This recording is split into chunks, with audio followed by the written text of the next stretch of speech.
Assalamualaikum warahmatullahi wabarakatuh.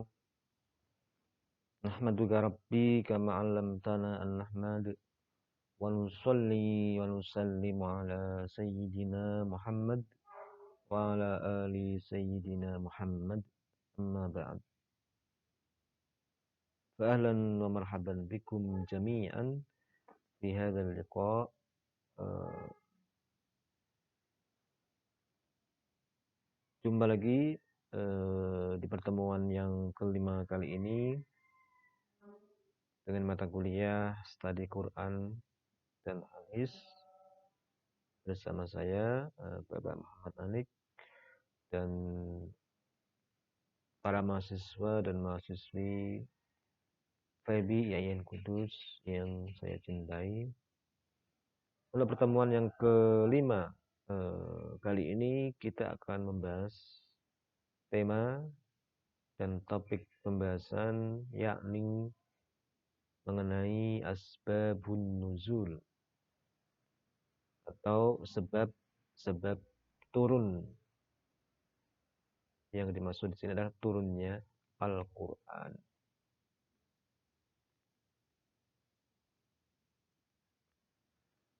Sebagai mukadimah perlu saya sampaikan di sini bahwasannya asbabun nuzul, sebab-sebab turunnya Al-Quran atau suatu ayat dari Al-Quran adalah merupakan salah satu cabang daripada ilmu Al-Quran atau ulumul Quran yang membahas mengenai latar belakang atau kronologi atau background atau sebab-sebab suatu ayat atau beberapa ayat Al-Quran diturunkan kepada Nabi Muhammad Sallallahu Alaihi Wasallam. Pada umumnya asbabun nuzul ini akan memudahkan para mufassir untuk menemukan tafsir dan pemahaman suatu ayat dari balik kisah diturunkannya ayat tersebut. Selain itu, ada juga yang memahami ilmu ini untuk menetapkan hukum dari hikmah di balik kisah diturunkannya suatu ayat. Mengetahui asbabun nuzul suatu ayat akan dapat membantu mufassir memahami makna ayat tersebut secara lebih komplit.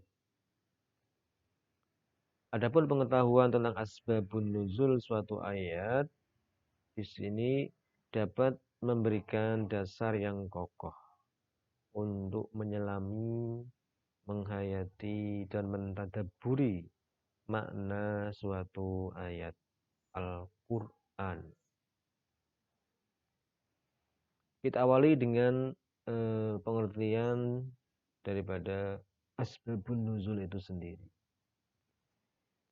Asbabun nuzul, kalau kita lihat dalam bahasa Arab, di sini ada dua kata yaitu asbab dan nuzul. Asbab jamaknya dari kata sababun, asbabun, dan kata nuzul.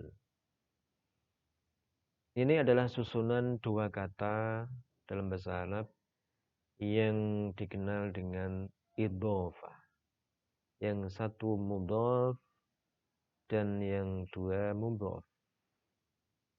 Asbab adalah mudhafnya, nuzul mudhaf ilaih. Sehingga dalam istilahnya, dalam istilah nahwunya, susunan ini disebut dengan tarkib idhofi. Susunan yang berbentuk idhofah. Ada mudhaf, ada mudhaf ilaih. Secara etimologi, sebab-sebab yang melatar belakangi terjadinya sesuatu. Itu asbab. Sebab-sebab yang melatar belakangi diturunkannya sesuatu. Kalau dalam hadis namanya asbabul wurud, sebab-sebab yang melatar belakangi terjadinya sesuatu, yaitu hadis Nabi disabdakan.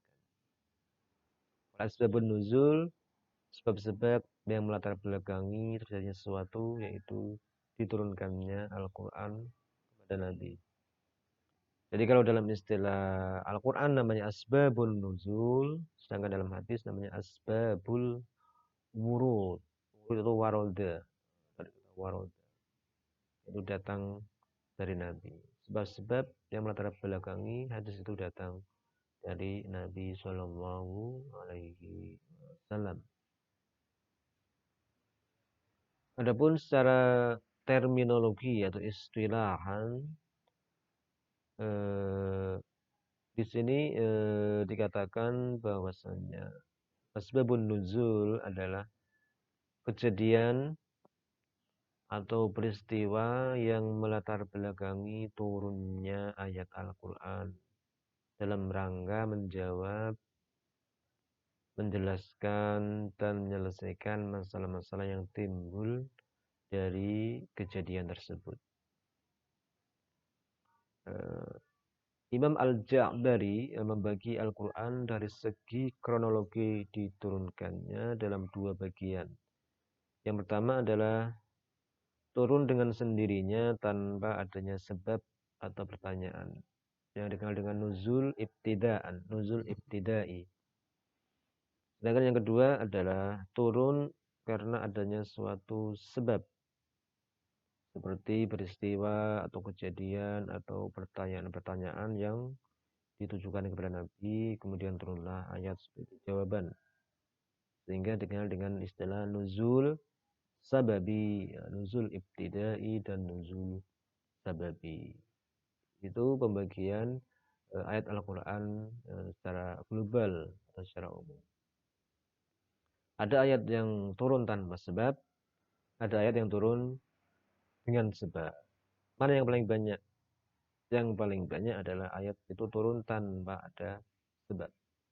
Sedangkan yang ada asbabun nuzulnya, itu jumlahnya lebih sedikit dibanding dengan yang pertama tadi.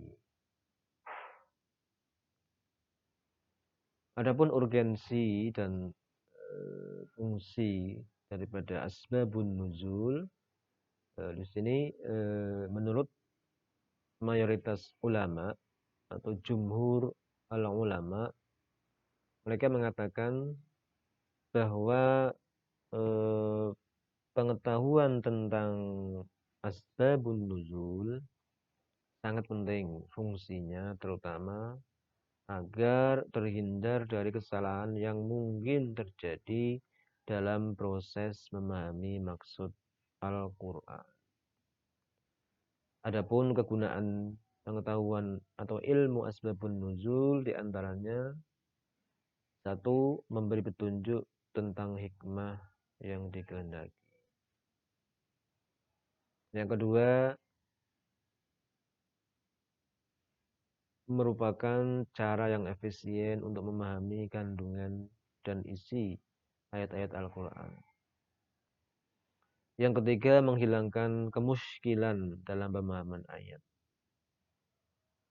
Ketika ada sesuatu yang muskil dalam ayat, barangkali ayat itu ada asbabun nuzulnya, maka bisa terbantu dengan asbabun nuzul untuk menghilangkan kemusykilan tersebut. Yang keempat, membantu memudahkan penghafalan ayat dan mengungkap makna yang terkandung di dalamnya. Nah, ayat itu dengan kita tahu asbabun nuzul, kita tahu seluk-beluknya, kita tahu kronologi dan peristiwanya, sehingga ketika kita menghafal ayat itu, maka akan lebih mudah karena tertanam dalam pikiran kita mengenai kronologi dan kisah-kisah yang berkaitan dengan ayat tersebut. Al-Wahidi, salah seorang pengarang kitab Asbabun Nuzul, berkata, kita tidak mungkin mengetahui tafsir suatu ayat tanpa mengetahui kisah yang melatar belakanginya dan penjelasan turunnya ayat. Intinya kita akan tahu tafsir lebih komplit, lebih lengkap jika kita mengetahui asbabun nuzul. Ada lagi seorang ulama yang mengatakan, yaitu Ibnu Daqiq Al-Aid. Beliau mengatakan bahwa mengetahui asbabun nuzul adalah cara terbaik dalam memahami makna-makna Al-Quran. Jika memang ayat-ayat tersebut ada riwayat tentang asbabun nuzulnya. Ada lagi pendapat Ibnu Taimiyah yang mengatakan bahwasanya mengetahui asbabun nuzul sangat membantu untuk memahami makna ayat tersebut, karena dengan mengetahui sebab bisa cepat mengetahui musabab.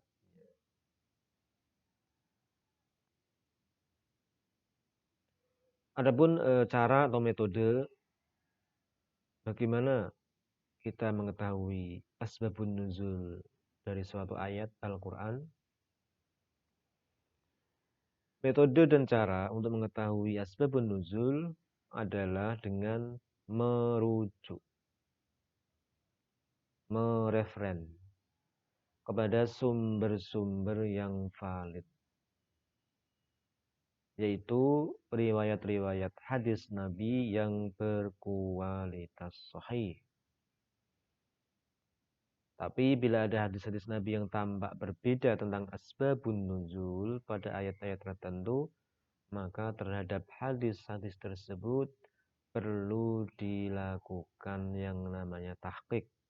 Diteliti dulu mana yang paling sahih, mana yang lemah, mana yang kuat, mana yang lemah, atau mana yang sahih, mana yang dhaif, ataupun ditarjih, dibuat komparasi ketika banyak riwayat menyebutkan mengenai asbabun nuzul suatu ayat, maka dilakukan tarjih atau mana riwayat yang paling kuat atau paling mendekati sahih.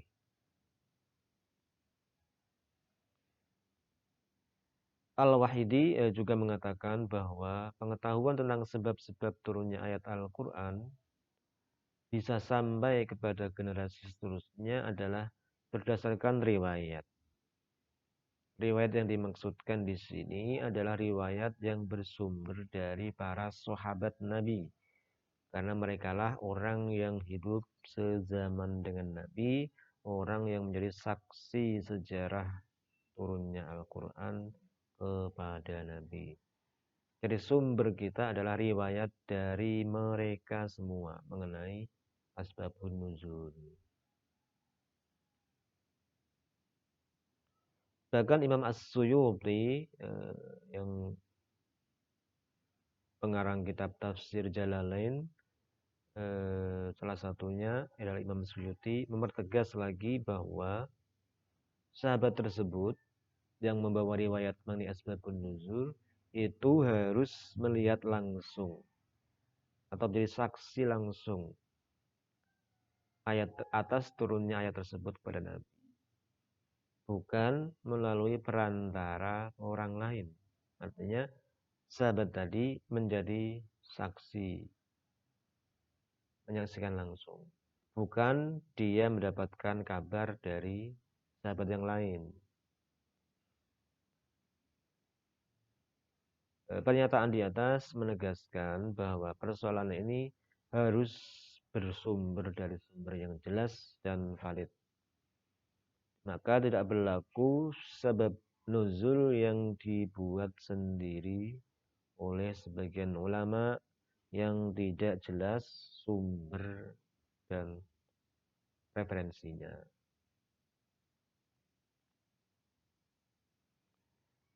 Sekarang mengenai macam-macam asbabun nuzul.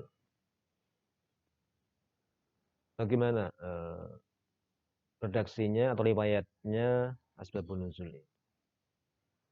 Ada dua jenis redaksi yang digunakan oleh perawi dalam ini adalah perawi dari generasi sahabat dalam mengungkapkan riwayat asbabun nuzul. Yaitu ada redaksi yang sharih. Sharih itu jelas, terang, pasti. Dan ada redaksi yang muhtamilah. Belum pasti. Ada kemungkinan itu, ada kemungkinan ini. Yang pertama adalah sharih atau jelas dan pasti. Yaitu riwayat yang sudah jelas menunjukkan bahwasanya maksudnya atau maknanya adalah asbabun nuzul. Dan tidak mungkin menunjukkan kepada yang lain. Misalnya seorang sahabat mengatakan begini, sababu nuzuli hadil ayah ada, sebab turunnya ayat ini adalah ini. Peristiwa ini. Berarti ini redaksi seperti ini adalah jelas-jelas pasti menunjukkan bahwasannya ini itu tadi adalah sebab turunnya ayat. Yang kedua adalah seorang sahabat mengatakan hadasa hada fanazalat al-ayah. Telah terjadi peristiwa ini, itu, dan seterusnya. Maka turunlah ayat. Jadi terjadi suatu kejadian atau peristiwa yang dialami oleh para sahabat, kemudian turunlah Al-Quran. Berarti ini jelas-jelas bahwasanya peristiwa itu menjadi sebab yang melatar belakangi kronologi turunnya Al-Quran. Redaksi yang ketiga adalah ketika seorang sahabat mengatakan begini, su'ila Rasulullah sallallahu alaihi wasallam an kada wa kada fanazalat al-ayah. Rasulullah pernah ditanya tentang ini, tentang itu, tentang hal ini, maka turunlah ayat. Berarti ayat tadi turun sebagai jawaban atau respon atas pertanyaan yang dilontarkan oleh para sahabat kepada Nabi. Redaksi yang kedua tadi adalah muhtamil atau muhtamilah. Tidak jelas dan tidak pasti. Ada kemungkinan, berpotensi mungkin ini, mungkin itu. Yaitu riwayat sahabat yang belum jelas menunjukkan pada asbabun nuzul. Baru kemungkinan atau tidak pasti. Misalnya nazalat hadil ayah fi kada. Ayat ini turun berkenaan dengan ini. Ahsibu hadil ayat nazalat fi kada. Saya kira ayat ini diturunkan berkenaan dengan ini. Atau yang ketiga ma ahsibu nazalat hadil ayat illa fi kada. Saya kira ayat ini tidak diturunkan kecuali berkenaan dengan ini. Nah, itu beberapa redaksi yang membuka kemungkinan.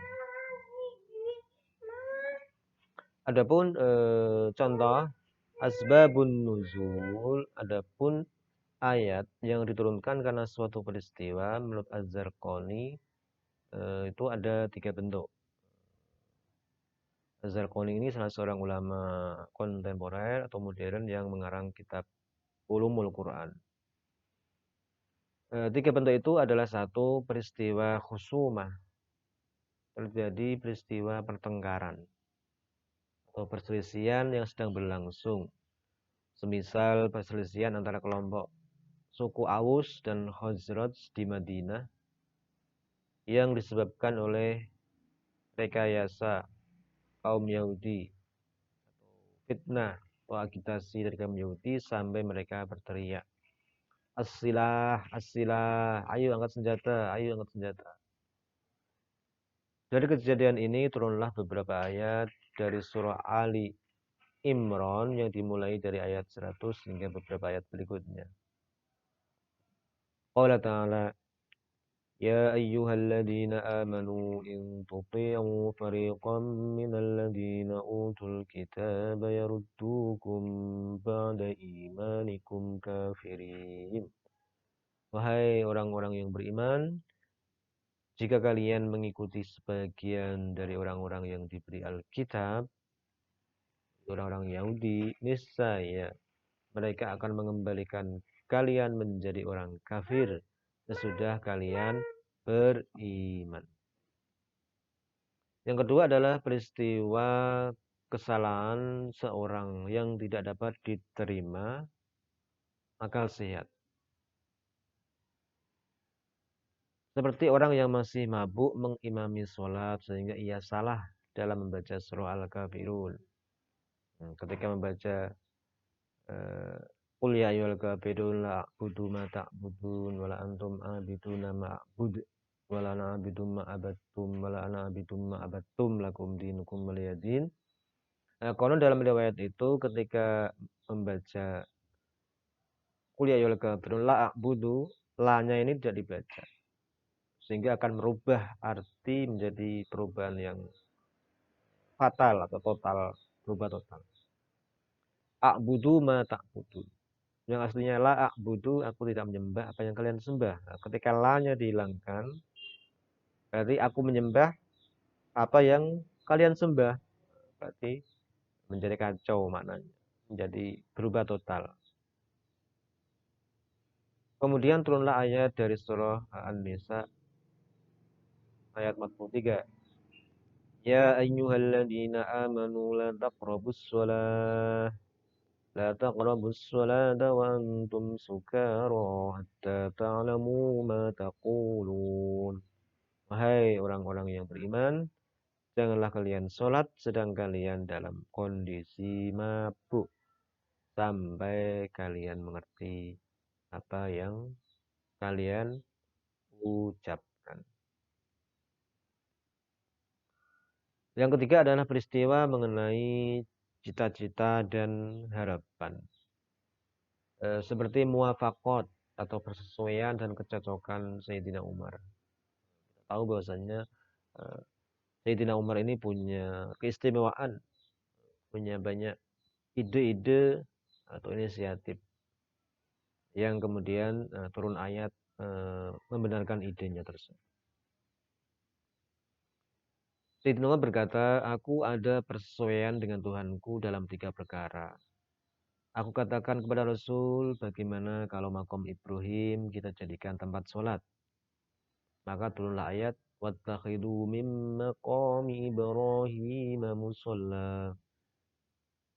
Itu Al-Baqarah ayat 125. Dan jadikanlah sebagian makom Ibrahim tempat sholat.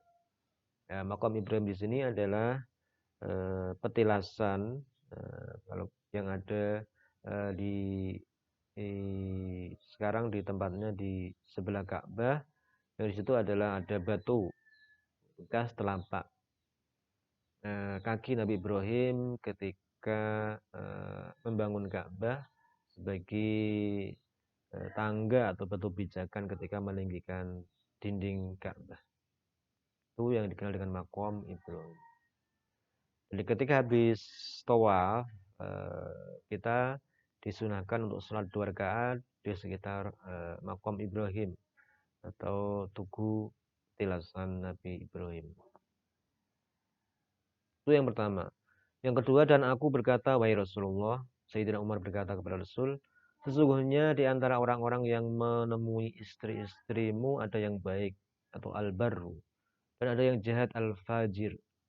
Bagaimana kalau engkau, wahai Nabi, memerintahkan kepada mereka, istri-istrimu, untuk membuat hijab atau tabir? Maka turunlah ayat hijab, yakni ayat dari surah Al-Ahzab, ayat 14. Ya ayyuhalladzina amanu la tadkhulu buyutan nabi illa an yu'dzana lakum ila akhiril ayat. Hai orang-orang yang beriman, janganlah kalian memasuki rumah-rumah Nabi kecuali bila kalian diizinkan untuk makan. Dengan tidak menunggu-nunggu waktu masak makanannya. Tapi Nabi, jika kamu diundang, maka masuklah. Dan bila kamu selesai makan, keluarlah kamu tanpa asyik memperpanjang percakapan. Sesungguhnya yang demikian itu akan mengganggu Nabi, lalu Nabi malu kepadamu untuk menyuruh kamu keluar. Dan Allah tidak malu menerangkan yang benar. Apabila kamu meminta sesuatu keperluan kepada mereka, istri-istri Nabi, maka mintalah dari belakang tabir. Min waro'i hijab, dari belakang tabir.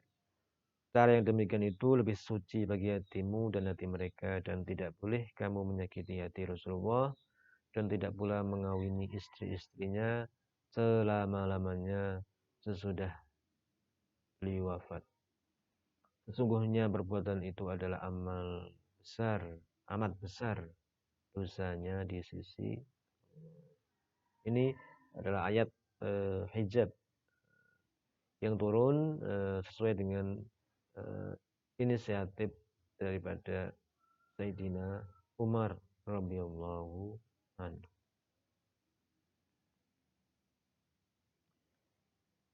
Adapun contoh asbabun nuzul, karena adanya pertanyaan kepada Nabi, maka di sini juga ada 3 bentuk contoh. Yang pertama, pertanyaan tentang peristiwa di masa lampau atau masa lalu. Semisal firman Allah Subhanahu wa taala dalam surat Al-Kahf ayat 83, "Wa yas'alunaka 'anil qarnain, qul sa'atlu 'alaikum minhu dzikra."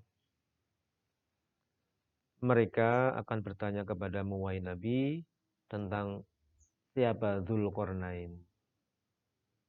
Maka katakanlah, aku akan bacakan kepadamu cerita tentangnya.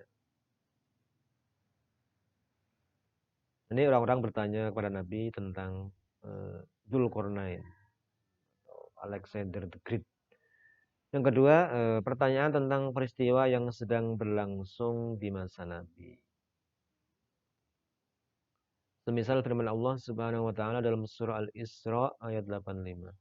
Wa yas'alunaka 'anir ruh, qulir ruhu min amri rabbi wa ma utitum minal ilmi illa qalila. Dan mereka bertanya kepadamu, wahai Nabi, tentang ruh. Katakanlah, ruh itu termasuk urusan Tuhanku, dan tidaklah kalian diberi ilmu melainkan sedikit. Ini ayat diturunkan atas pertanyaan kepada Nabi tentang ruh atau nyawa. Yang ketiga, pertanyaan tentang peristiwa di masa yang akan datang. Semisal firman Allah Subhanahu wa taala dalam surah An-Nazi'at ayat 2. Yas'alunaka 'anis sa'ati ayyana mursaha. Orang-orang kafir bertanya kepadamu wahai Nabi tentang hari kebangkitan. Ayyana mursaha, kapan terjadinya. Itu contoh pertanyaan-pertanyaan yang ditujukan kepada Nabi yang merupakan sebab daripada turunnya Al-Quran yang menjawab, merespon atas pertanyaan tersebut.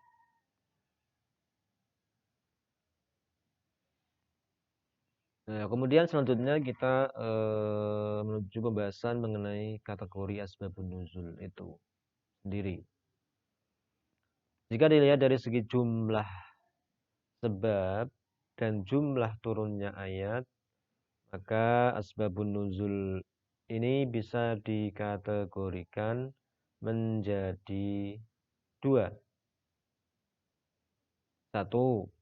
Ada kalanya ayat yang turun lebih dari 1 ayat, sementara sebabnya hanya 1 sebab. Contohnya dalam Quran Surah Ali Imran 195, An-Nisa 32, Al-Ahzab 35. Sebabnya adalah hanya 1, yaitu tentang pertanyaan Ummu Salamah, istri Nabi Sallallahu Alaihi Wasallam, berkaitan dengan amal kebaikan wanita. Misalnya hadis yang diriwayatkan oleh Tirmidzi dan Hakim dari Ummu Salamah zaujun Nabi, ia berkata, "Wahai Rasul, saya tidak mendengar Allah menyebutkan sesuatu kepada kaum wanita tentang hijrah." Maka Allah menurunkan ayat ini. Maka Allah menurunkan ayat. Fastajaba lahum rabbuhum anni la udhi'u amala 'amilin minkum min dzakarin aw unsa ba'dukum min ba'd. فالذين هاجروا وأخرجوا من ديارهم وأوذوا في سبيلي وقاتلوا وقتلوا لأكفرن عنهم سيئاتهم ولأدخلنهم جنات تجري من تحتها الأنهار ثوابا من عند الله والله عنده حسن الثواب. Maka Tuhan mereka memperkenankan permohonannya dengan berfirman, "Sesungguhnya aku tidak menyia-nyiakan amal orang-orang yang beramal di antara kalian, baik laki-laki atau perempuan. Karena sebagian kalian adalah turunan dari sebagian yang lain."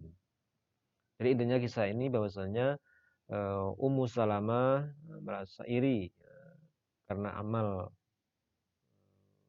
kebaikan terbuka lebar bagi kaum lelaki. Mereka dibolehkan hijrah, dibolehkan berjihad dan seterusnya, sementara wanita hanya diam di rumah. Sehingga karena merasa iri, karena merasa amalnya nanti sedikit dibanding laki-laki, maka Ummu Salamah bertanya kepada Nabi dan protes. Maka turunlah ayat ini. Yang intinya adalah menyamakan amal kebaikan baik dari laki-laki maupun perempuan. La ubi'u amala amilin minkum min dzakarin aw unsa. Sesungguhnya aku Allah tidak menyanyiakan amal orang-orang yang beramal di antara kalian baik laki-laki atau perempuan.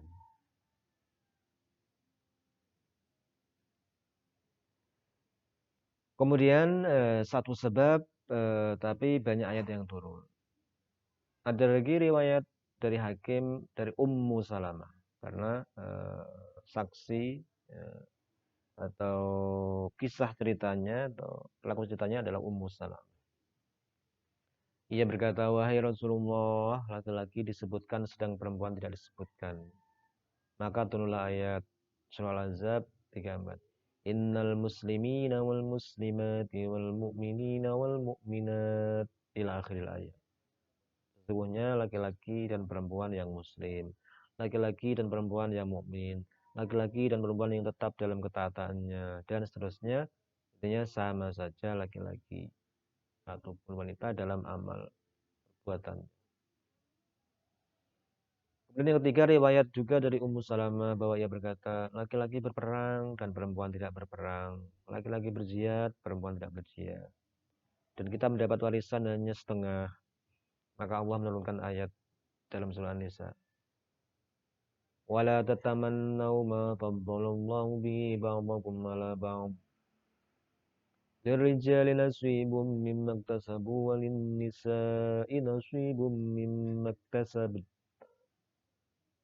واسألوا الله من فضله إن الله كان بكل شيء عليما. Dan janganlah kalian iri hati terhadap apa yang dikaruniakan Allah kepada sebagian kalian. Kalian lebih banyak dari sebagian yang lain. Karena bagi orang laki-laki ada bagian dan pada apa yang mereka usahakan. Dan bagi para wanita pun ada bagian dari apa yang mereka usahakan. Dan mohonlah kepada Allah sebagian dari karunia-Nya. Sesungguhnya Allah Maha mengetahui segala sesuatu. Itu tadi kategori yang pertama. Jadi ada satu sabab, satu kisah, yaitu tadi Ummu Salamah yang banyak bertanya mengenai amal wanita dibanding dengan amal kaum laki-laki, maka turunlah ayat-ayat tadi. Ada 3 ayat yang turun. Yang intinya adalah menyamakan amal antara laki-laki dan perempuan. Yang kedua, ada kalanya ayat yang turun hanya 1 ayat saja. Sedangkan sebabnya lebih dari 1. 1 ayat tapi banyak sebab. Misalnya sebab turunnya Quran surah Ad-Duha yang bersumber dari Jundub Al-Bajali dan Ummi Hafsah. Diambil dari yang sahih. Kalau contohnya di surah Ad-Duha ini adalah Ad-Duha wal laili idza saja ma wadda'aka rabbuka wa ma qala. Di sini wa ma qala. Ma wadda'aka rabbuka wa ma qala. Jadi konon turunnya surah Ad-Duha ini ada beberapa kisah mengenai sebab turunnya. Ada yang mengatakan bahwasannya orang-orang kafir Quraisy membuli Nabi, mengejek Nabi. Bahwasanya Nabi sudah tidak didatangi lagi oleh malaikat Jibril atau temannya yaitu malaikat Jibril. Maka Nabi sudah ditinggalkan oleh Tuhannya. Itu ejekan atau bully daripada orang-orang kafir. Ada juga yang mengatakan riwayat bahwasanya para wanita dari kaum kafir Quraisy atau emak-emak dari orang-orang kafir Quraisy mendatangi Nabi dan mengejek kepada Nabi bahwasanya Nabi sudah ditinggalkan oleh setannya. Setan di sini maksudnya adalah malaikat Jibril yang mereka sebut dengan setan. Atau Nabi sudah ditinggalkan oleh Jibril. Berarti ya Nabi sudah ditinggalkan oleh Allah Subhanahu wa taala. Kemudian turunlah ma wadda'aka rabbuka wa ma qala. Itu banyak kisah atau riwayat mengenai sebab nuzul 1 ayat. Adapun pandangan para ulama tentang asbabun nuzul ini, para ulama tidak sepakat mengenai kedudukan asbabun nuzul. Mayoritas ulama tidak memberikan keistimewaan khusus kepada ayat-ayat yang tidak ada asbabun nuzulnya. Karena yang penting bagi mereka adalah apa yang tertera di dalam redaksi ayat. Yang penting adalah isi ayatnya, makna ayatnya. Kemudian jumhur ulama, mayoritas ulama kemudian menetapkan satu kaidah yang mengatakan bahwasanya al-ibrah bi umumil lafzi la bi khususis sabab. Yang dijadikan pegangan dan pertimbangan adalah keumuman lafal dari ayat Al-Qur'an, bukan kekhususan sebab, bukan sebab musabab turunnya Al-Qur'an. Jadi yang dijadikan pedoman pertimbangan adalah lafalnya yang punya makna umum, bukan sebabnya. Kalau diterapkan dalam contoh misalnya dalam surah Al-Maidah ayat 38. Was-sariqu was-sariqatu faqta'u aydiyahuma jazaa'an bima kasaba nakalam minallah wallahu 'azizun hakim. Ayat ini tentang pencurian. Laki-laki yang mencuri dan perempuan yang mencuri, potonglah tangan keduanya sebagai pembalasan bagi apa yang mereka kerjakan dan sebagai siksaan dari Allah, dan Allah Maha Perkasa lagi Maha Bijaksana. Ayat ini turun berkenaan dengan sabab, yaitu pencurian sejumlah perhiasan yang dilakukan seseorang pada masa Nabi. Tetapi ayat ini menggunakan lafal umum, lafal la'an. Itu isim mufrad. Yaitu as-sariqu was-sariqatu. Yang ditakrifkan menjadi ma'rifat ditambah alif lam al-jinsiyah. Sehingga mayoritas ulama memahami ayat tersebut berlaku umum. Tidak khusus pada sebab nuzulnya, yaitu seorang yang mencuri perhiasan emas pada masa Nabi. Tapi dimaknai sebagai ayat ini makna umum, al-ibrah bi umumil laf. Sehingga tidak hanya tertuju kepada yang menjadi sebab turunnya ayat tadi, yaitu jumlah orang atau orang yang mencuri jumlah perhiasan emas. Kalau melihat sebab turun, berarti pencuri yang dipotong tangannya hanyalah pencuri emas saja, atau perhiasan emas saja. Tapi kalau melihat keumuman lafalnya, siapapun yang mencuri, bentuk apa saja yang dicurinya, selain emas, ya hukumnya sama, itu potong tangan. Ini maksudnya kaidah al-ibrah bi umumil laf la bi khususis sabab. Di pihak lain, pendapat lain, sebagian kecil ulama memandang penting keberadaan riwayat-riwayat asbabun nuzul di dalam memahami ayat. Golongan ini juga menetapkan satu kaidah, kebalikan dari kaidah tadi, al-ibrah bi khususis sabab la bi umumil lafaz. Al-ibrah bi khususis sabab la bi umumil lafaz. Yang dijadikan pegangan, pertimbangan, pedoman adalah kekhususan sebab, bukan keumuman lafal.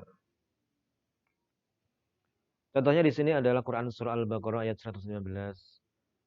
Qala ta'ala walillahil masyriqu wal maghrib fa aynama tuwallu fasamma wajhullah innallaha wasi'un alim. Kepunyaan Allah lah timur dan barat, maka kemanapun kamu menghadap, disitulah wajah Allah. Sesungguhnya Allah Maha Luas rahmatnya lagi Maha Mengetahui. Ayat ini turun berkenaan dengan kasus kelompok orang-orang musafir yang melaksanakan sholat di suatu malam gelap gulita, sehingga mereka tidak tahu arah kiblat secara pasti. Lalu mereka menghadap ke arah yang berbeda-beda. Kemudian masalah ini ditanyakan kepada Rasulullah SAW. Lalu turunlah ayat ini, menghadap ke kiblat pada waktu sholat hukumnya wajib, tidak sah sholat kalau tidak menghadap, kecuali jika terjadi kondisi seperti ketika ayat itu turun. Itu pun harus berusaha terlebih dahulu untuk mengetahui, beristihad arah yang sebenarnya.